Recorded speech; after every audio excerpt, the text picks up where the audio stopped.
নবীজি বলেন আল কাসিবু হাবিবুল্লাহ, যারা খেটে খায়, যারা শ্রমিক এরা আল্লাহর বন্ধু। যারা খেটে খায় এরা বন্ধু কার? আমরা মনে করি ওই খানকায় মাজারে বিশাল বড় বড় চুল রেখে মাথায় বিশাল বড় পাগড়ি পরে যারা সকাল সন্ধ্যায় হুক কুরআকার করে, আমরা মনে করি এরা আল্লাহর বন্ধু। কে বলেছে আপনারে? ওটা শয়তানের বন্ধু। আল্লাহর বন্ধু হলো তারা যারা খেটে খায়, যারা শ্রম দেয়।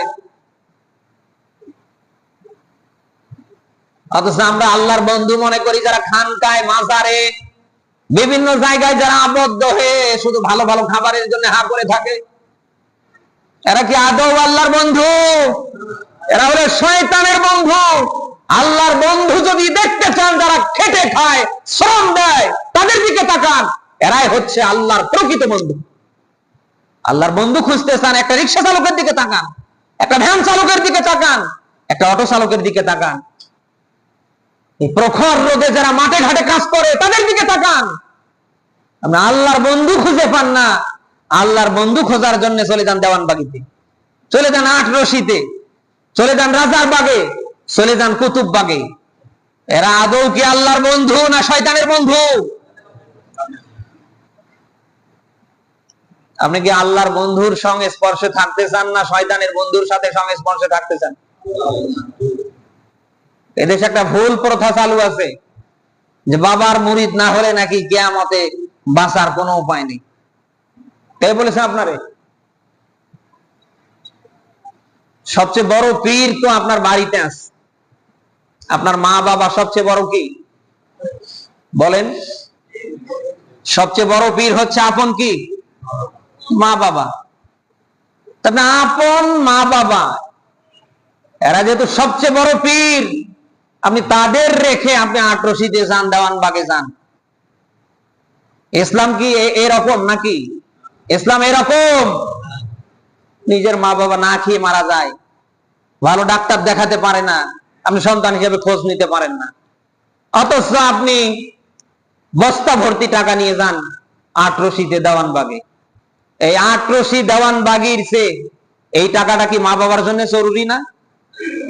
মাঝে মধ্যে আমি দেখি বিভিন্ন মাজারে খানকায়, বিশেষ করে ট্রাক চালক, বাস চালক, অটো চালক, যারা মাজার দেখলেই ওরা গাড়ি ব্রেক দেবে। পকেট থেকে দেখি যে নাম্বারই নোট দিচ্ছে। অথচ এই ট্রাক চালকের কাছে, ভ্যান চালকের কাছে, অটো চালকের কাছে, বাস চালকের কাছে কত অসহায় মানুষ,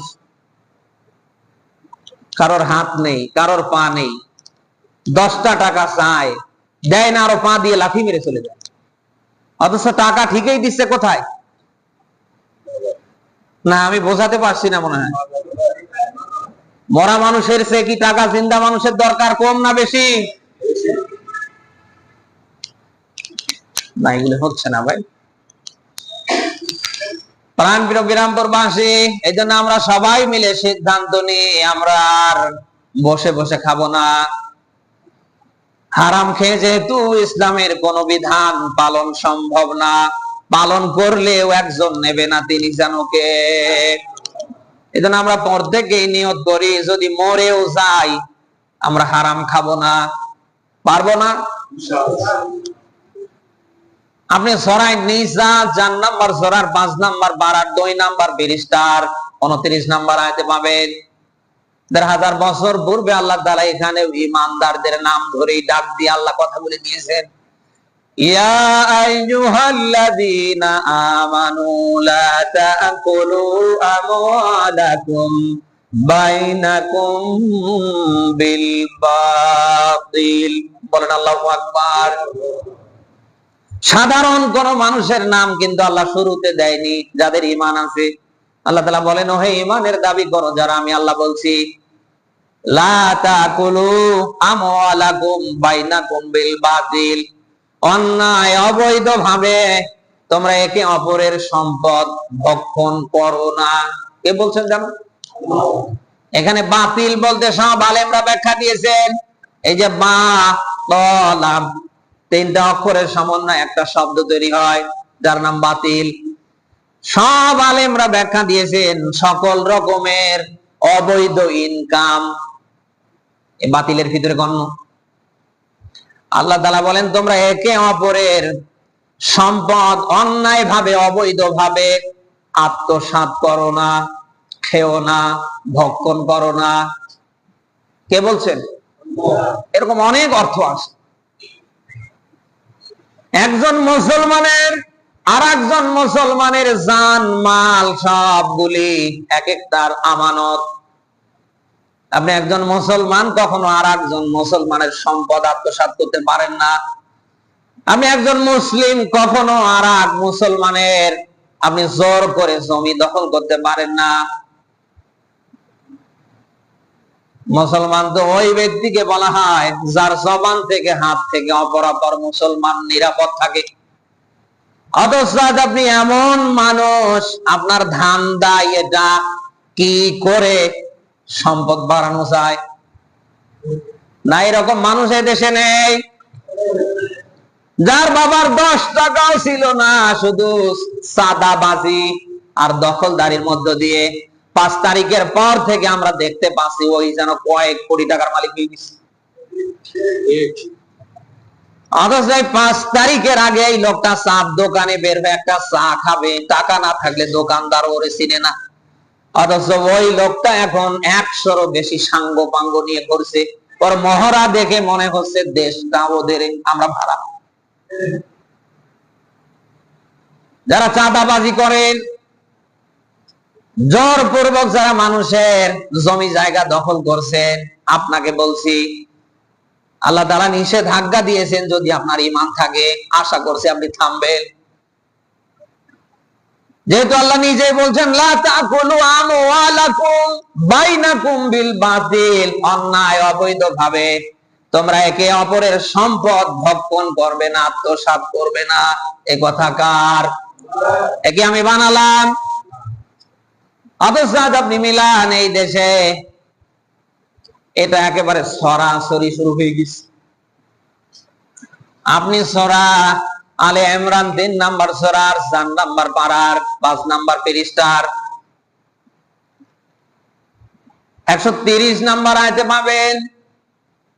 এখানেও আল্লাহ তাআলা ঈমানদারদের নাম ধরে ডাক দিয়েছেন, ইয়া আইয়ুহাল্লাযীনা আমানু লা তাকুলুর রিবা আদআফাম মুদাআফা ওয়াত্তাকুল্লাহা লাআল্লাকুম তুফলিহুন।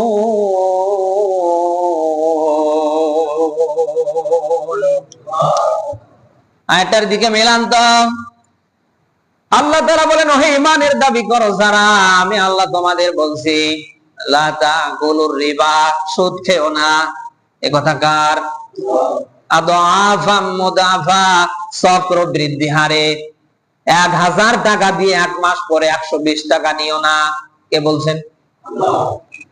এদেশে অনেক মানুষ আছে, প্রায় মানুষই দেখবেন সুদের সাথে জড়িত, অথচ মাথায় টুপি, মুখে দাড়ি, পোশাক আশাক দেখলে মনে হয় জান্নাত থেকে পালিয়ে এসেছে। অথচ লোকটা সুদখোর। আমি জানি এই বিরামপুরে নেই, মসজিদে তো নেই, থাকবে কেন? সব আল্লাহর ওলি।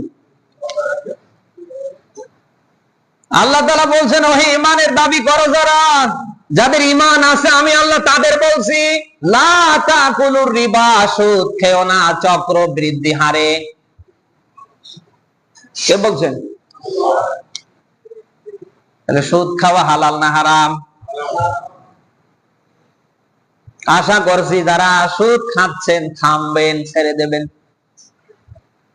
আপনি সূরা বাকারা 2 নাম্বার সূরার 3 নাম্বার পারার 6 নাম্বার পৃষ্ঠার 272, 278, 79 দুইটা আয়াতে পাবেন। এখানে আল্লাহ তাআলা ঈমানদারদের নাম ধরেই যেন ডাক দিয়ে কথাগুলি দিচ্ছেন, ইয়া আইয়ুহাল্লাযীনা আমানুত্তাকুল্লাহ ওয়া দারু মা বাকিয়া মিনার রিবা ইন কুনতুম মুমিনিন। বলেন আল্লাহু আকবার। আয়াতের দিকে খেয়াল করেন, আল্লাহ তাআলা বলেন, হে ঈমানের দাবি করো যারা, আমি আল্লাহ তোমাদের বলছি ইত্তাকুল্লাহ, তোমরা আমি আল্লাহকে ভয় করো। ওয়াদারু মা বাকিয়া মিনার রিবা, সুদের ভেতরে যা আছে সব ছেড়ে দাও, বাদ দাও, বর্জন করো। কে বলছেন জানো? ইন কুনতুম মুমিনিন, যদি তোমরা মুমিন হয়ে থাকো।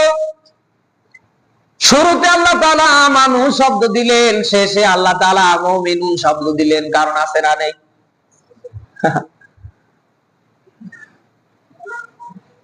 আশা করছি সুদ খাওয়া যেহেতু হারাম, আমরা এটা ধারেও যাব না। নিয়ত করতে পারি না আমরা? সুদ খাওয়া কি? আপন মায়ের সাথে জেনা করা আর সুদ খাওয়া। আপনি কি আপনার মায়ের সাথে জেনা করতে চান? যারা জেনে শুনে বুঝে সুদ খায়, তারা যেন আপন মায়ের সাথে দৈনন্দিন দিনে 36 বার জেনা করে। আপন মাকে বিয়ে করা আর সুদ খাওয়া দুইটাই কি? আপনি কি আপনার মায়ের সাথে জেনা করতে চান? আল্লাহ তাআলা বললেন, সুদ যদি তোমরা না ছাড়ো তাহলে শোনো, বাজানু বিহারবিম মিনাল্লাহি ওয়া রাসূলি, আমি আল্লাহ এবং রাসূলের পক্ষ থেকে জিহাদের ঘোষণা।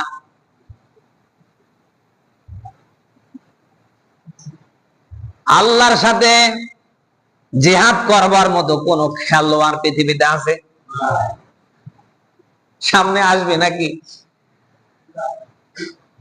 ইসরায়েলের এই নেতানিয়াহুর ইশারা ইঙ্গিতে যা হচ্ছে, এটা তামাম পৃথিবীর মানুষ থামাতে না পারলেও থামানোর ক্ষমতা রাখে যেন আল্লাহ। ইন্ডিয়ায় মুসলমানদের উপরে গণহত্যা চালানো হচ্ছে, মুসলমানদের পরিকল্পিত ভাবে ধরে ধরে লাঞ্ছিত অপমানিত করা হচ্ছে আর মিডিয়ায় ছাড়া হচ্ছে। এটা তামাম পৃথিবীর মানুষ বন্ধ করতে না পারলেও বন্ধ যেন কে করতে পারে?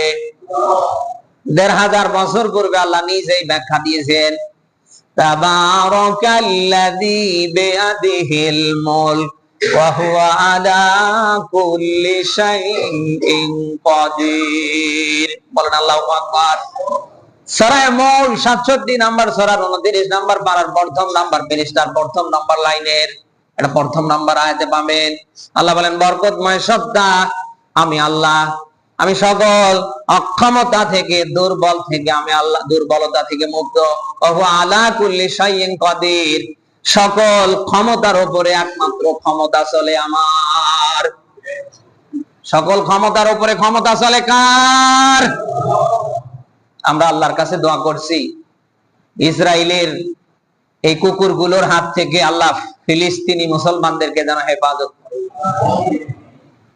এই কাসাই নরেন্দ্র মোদীর হাত থেকে ভারতের 40 কোটি মুসলমানকে যেন আল্লাহ হেফাজত করে।